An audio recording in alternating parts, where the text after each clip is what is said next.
Hello and welcome back, English learners, to the channel.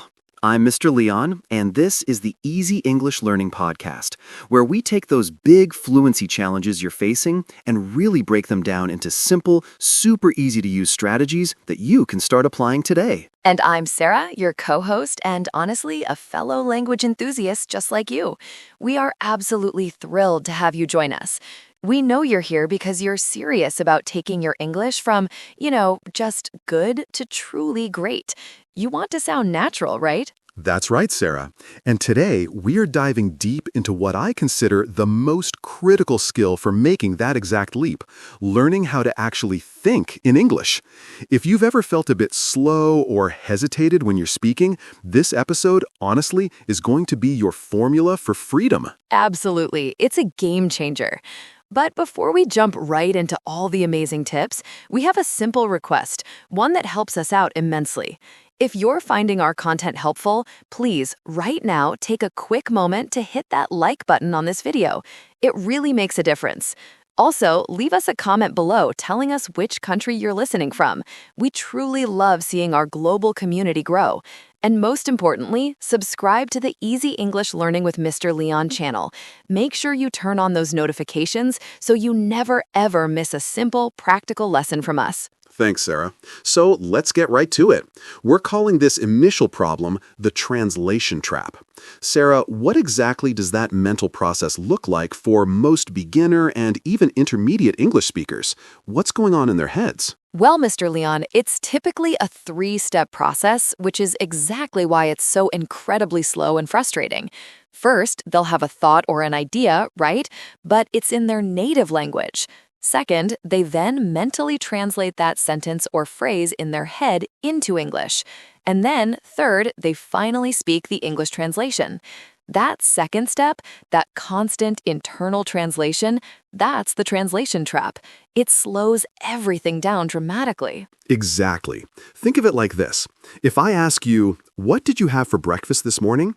And you have to mentally check your first language, formulate the perfect sentence there, and then translate it into English, you're going to take, maybe 5 whole seconds to answer? In a real flowing conversation, 5 seconds is an eternity, isn't it? It just breaks the rhythm. It totally does.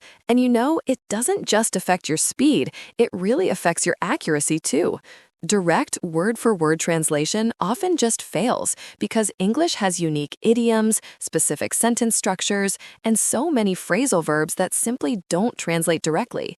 The result is often choppy, unnatural-sounding English, and that's not what we want our learners to be producing. Precisely. Our ultimate goal is to achieve a direct thought-to-speech connection. We want to go straight from idea to English.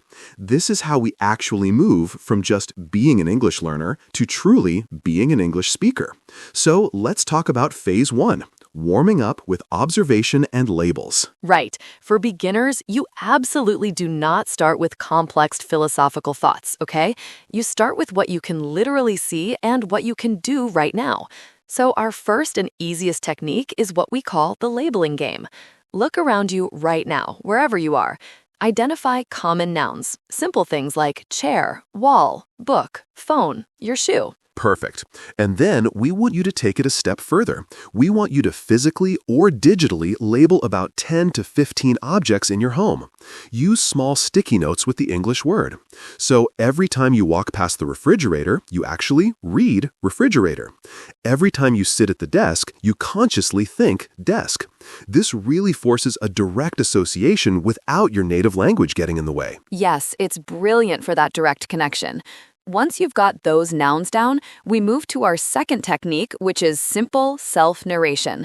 We use the present continuous tense here. It's very fundamental. This means you're literally talking to yourself about what you are doing. Again, not complex philosophical thoughts, but basic actions. When you pour water, just think, I am pouring water. When you are walking the dog, think, the dog is walking fast. It's that simple. Exactly. Or when you're waiting for a bus, just think, the bus is late.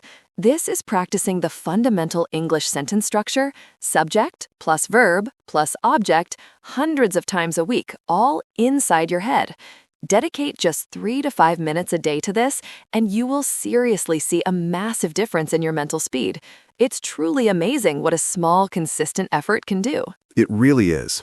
Now, once you've gotten a handle on labeling and simple self-narration, we move to phase 2, building deeper mental connections.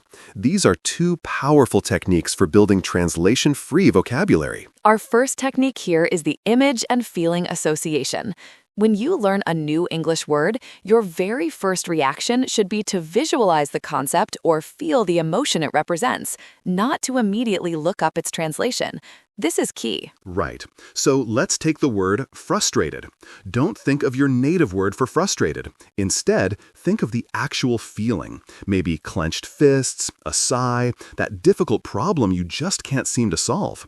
Or when you learn the word vast, think of a huge empty desert or the wide open sky. You're directly linking the English word to a sensory experience. Exactly. It's so much more powerful. And then second, we have English to English learning. This one is absolutely crucial, friends. From now on, when you come across an unfamiliar word, let's say diligent, you must use an English dictionary to find its definition. Don't go back to your native language for this step. That's right. The dictionary will tell you something like diligent, having or showing care and conscientiousness in one's work or duties. Now you write down that definition and an example sentence. Maybe, she is a diligent student and always finishes her homework. You've learned the word completely within the English language framework. Your brain has no choice but to process it in English, creating those direct connections. It really streamlines the learning. And this brings us to phase 3, total immersion and mental discipline. Mr. Leon, how do we create that environment for ourselves? Great question, Sarah. Thinking in English is exponentially easier when you create what we call an English bubble around yourself. Our most popular technique for this, and it's surprisingly effective, is changing your entire digital life to English. Go into your phone settings right now and switch the primary language to English. Do the same for your laptop or your tablet. Just commit to it. This is a really gentle but ultimately mandatory form of practice. You are forced to understand words like update, log out, privacy, settings, and notifications just to use your everyday devices. It's practical, real-world vocabulary that honestly sticks instantly because you need it. You can't avoid it. It's brilliant. Next up is what we call passive immersion. This is where you actively listen to English podcasts, like ours, watch YouTube videos in English, or listen to English radio. Even if you only understand, say, 60% of what's being said, that constant exposure trains your ear and your brain to recognize the natural patterns and speed of English speech.